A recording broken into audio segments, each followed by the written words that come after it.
Aalis na naman kami ng anak ko guys. Ipapacheck up ko na naman siya ulit sa center. Para ba naman nagtataka ako na ubos na yung ibang gamot pero matigas pa rin ang ubo. Paakyat naman ang daan dito guys, iba ang dinadaanan namin. Sa kabila, hagdan. Dito kami sa hindi hagdan.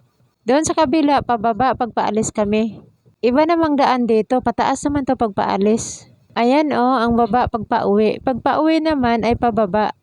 Ganyan kasi dito sa lugar namin guys, paiba-iba ang daan. May pababa, may pataas. Ayan, nakarating na rin kami sa tuktok kaya relax na. Hindi na kami hihingalin pag maglakad. Kasi medyo patag na. Maglalakad nga lang kami papuntang center. Hindi naman masyadong malayo ang center kaso nga lang ang daan paiba-iba. May pababa, may pataas, may patag.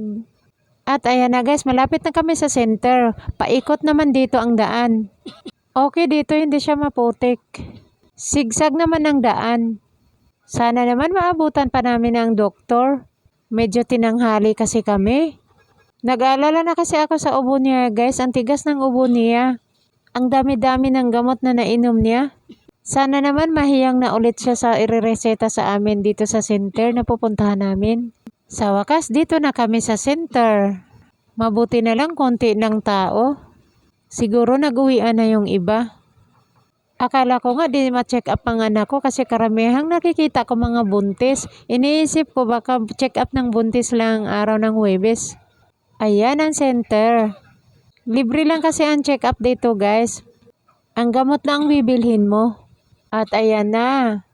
Tuloy-tuloy na kami pumasok. At in-interview na agad ang anak ko pagdating namin. Wala kasing gaano nagpapacheck up, karamihan mga buntis lang, nakabukod kasi ang buntis. Kaya pagdating namin, in-interview agad ang anak ko. Siyempre, kada interview, ako talagang sasagot. Matik yan. Ako ang nanay eh. Tinimbag na rin ang anak ko. Hala, 50 kilos ang anak ko, mas mabigat pa siya sa akin. Pero usog lang.